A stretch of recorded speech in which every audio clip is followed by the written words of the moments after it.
Hello guys, welcome back to my law and judiciary channel. दोस्तों, आज हम section 34, 149 और उनका डिफ्रेंशिएशन पार्ट हम लोग देखने वाले हैं और उससे रिलेटेड जो भी केस लॉज है वो हम लोग आज के केस में डिस्कस करेंगे। तो first of all, act done by several person in furtherance of common intention. यहाँ पे जो एक्ट होता है वो सेवरल पर्सन, 2 और मोर पर्सन उसमें शामिल होते हैं और यहाँ पे उनका जो होता है वो कॉमन इंटेंशन होता है। When a criminal act is done by several persons in furtherance of the common intention of all, each of such person is liable for that act in same manner as if it were done by him or alone. यहाँ पे अगर common intention करके सब person एक साथ मिलजुल के अगर कुछ कॉमन इंटेंशन उनका बनता है कुछ किसी क्रिमिनल एक्ट के लिए, तो यहाँ पे सब पर्सन को लाइबल माना जाएगा और यहाँ पे ऐसे माना जाएगा, such person is liable for that act in the same manner that. यहाँ पे उनका मैनर जो है वो सेम माना जाएगा जैसे कि उन्होंने खुद एक्ट किया है, ये डेफिनेशन कहता है। सो यहाँ पे section 34 to apply for following, यहाँ पे आर्टिकल जो नेम है वो गलती से लिखा है, वहाँ पे सेक्शन 34 है। To apply the following essential ingredients must be present. तो ये सेक्शन 34 लगने के लिए फॉलोइंग जो 3 इंपॉर्टेंट कैटेगरी है, 3 इंपॉर्टेंट कैटेगरी वो इंपॉर्टेंट है for while we are discussing the section 34।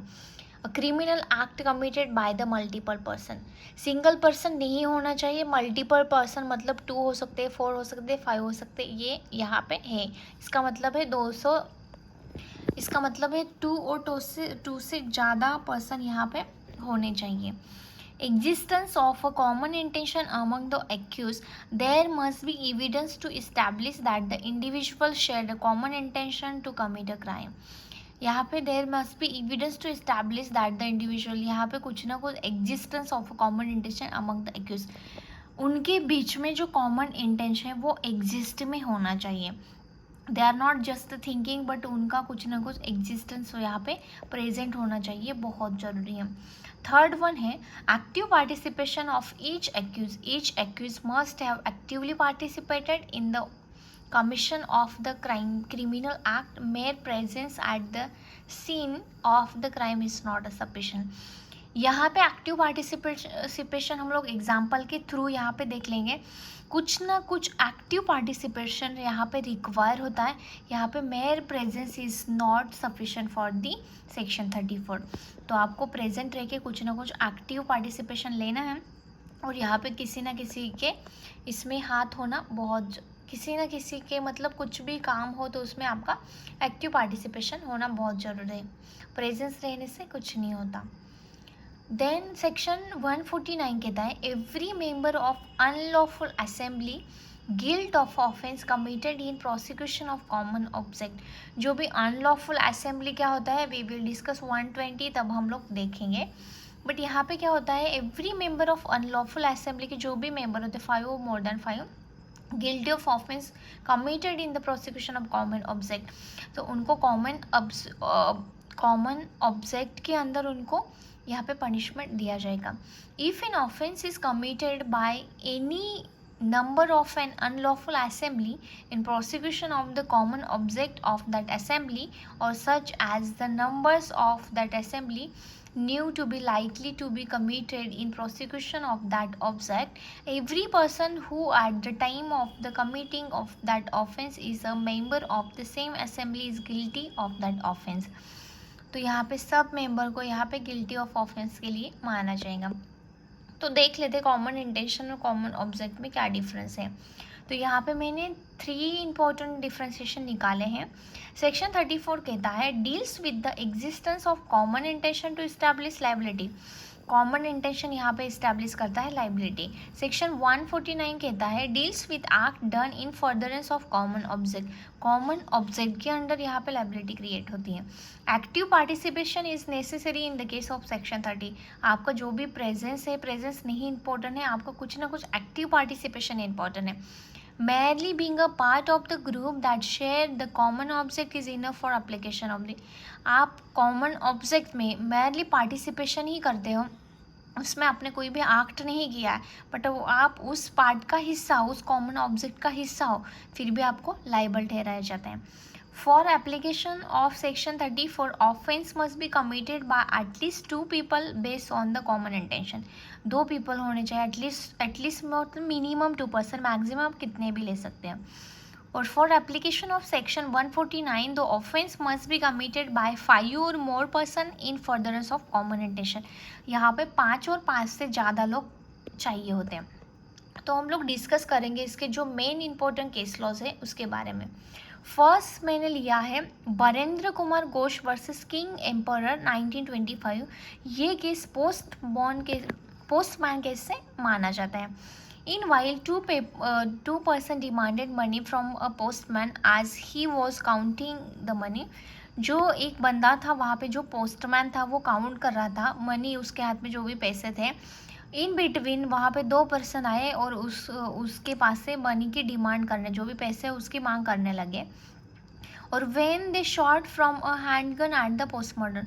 और इन बिटवीन में उन्होंने क्या किया, उनके पास में हैंडगन जो थी उससे उन्होंने उसको शॉट मार दिया, मतलब उसको शूट कर दिया वही हैंडगन से। He died on the spot, वो मर चुका था उसी प्लेस पे। All of the accused run away without taking any money. जो मनी के लिए उन्होंने, वो पैसे के लिए उन्होंने उसका मर्डर कर दिया, और वो पैसे कलेक्ट करते समय ही वो सब चले गए, वो पैसों के वहीं पे छोड़ दिया, वो सब भाग गए। In this instance Barendra Kumar claim that he did not shoot the gun. वो कहता है अरे भाई मैंने तो शूट ही नहीं किया था, and was not standing bye but the court rejected his. मैं तो वहाँ पे खड़ा ही नहीं था, बट कोर्ट ने रिजेक्ट किया ये appeal and found him guilty of murder under 302 and section 34 of Indian Penal Code. The court further held that it is not required that all participate equally. It is possible to accomplish more or less. However, this does not mean that the individual who did less should be exempted from blame. His legal responsibility is the same. यहाँ पे आपको कोई भी यहाँ पे participation आपका है या नहीं है, बट आपने जो एक्ट किया उसे इक्वली पार्टिसिपेट माना जाएगा। और आप यहाँ पे 2 और मोर, मतलब कुछ भी हो जाए, बट आपको वहाँ पे अकम्पलिशमेंट ऑफ मोर और लेस, आपने किया है, कम किया है या ज़्यादा किया है वो मायने नहीं रखता, बट आपने किया है, ये पकड़ के उससे 30 मतलब मर्डर का केस यहाँ पे चार्ज हो गया था। सेकेंड हम लोग देख ले in Rishi Dev Pandey versus state of UP AR 1955 supreme court 331। A and B two brothers were seen standing near the court of the victim। यहाँ पे जो कोर्ट था विक्टिम का, उसके पास में ये दोनों A और B दोनों भाई थे, वो वहाँ पे were seen standing near that court। Who वो स्लीपिंग, वो लड़की वो कॉट पे सोई हुई थी, वहाँ पे ये दोनों ब्रदर थे। One of them was arm with यहाँ पे गंडसा, ये एक वेपन्स का नाम होता है, जैसे वो दिखता है कुराड की तरह, बट वो अलग टाइप का होता है, तीक्ष्ण होता है। वो आर्म के साथ वो एक ब्रदर खड़ा था। इन अनादर विद अ लाठी, दूसरे के हाथ में एक लाठी थी, फर्स्ट के हाथ में गंडसा, जो गंडसा एक वेपन्स होता है वो था, दूसरे के पास लाठी थी। When a manner and cry was raised by the two brothers run together and both of them were seen running from the bedroom of that victim। यहाँ पे क्या हुआ था, जब वो लड़की की चिल्लानी और इसकी आवाज़ आई, ये दोनों ब्रदर भागने लग गए वहाँ से, और उसके बेडरूम, जो विक्टिम थी उसके बेडरूम के उधर से ही वो भागने लग गए। The victim died of that act injury on the neck. यहाँ पे विक्टिम की डेथ हो चुकी थी क्योंकि उनके नेक पे, मतलब उनके घसे पे कुछ इंजुरीज हुआ था, कट और इंजुरीज, इसीलिए विच according to medical evidence was necessarily serious। यहाँ पे necessarily serious। The court found that two brothers mutually the common intention to cause death। It was held that common intention may develop on the spot also। common intention उसी spot पे तुरंत भी create हो सकता है, ऐसा ये case में माना गया था। नाउ थर्ड वन केस हम लोग डिस्कस कर लेते हैं। ये मर्डर केस के लिए फेमस है बट उसका कॉमन इंटेंशन से भी रिलेटेड है। माछी Singh and others versus state of Punjab primarily focus on the avoiding of death penalty. It also addressed the concept of common intention. The Supreme Court held that when multiple accused act in concert with the common intention to commit a heinous crime such as murder, they will be held equally responsible irrespective of who imposed the serious misfortune. The court emphasized that the common intention must be proved beyond a reasonable doubt. ये यहाँ पे common intention का case माना जाता है. Thank you.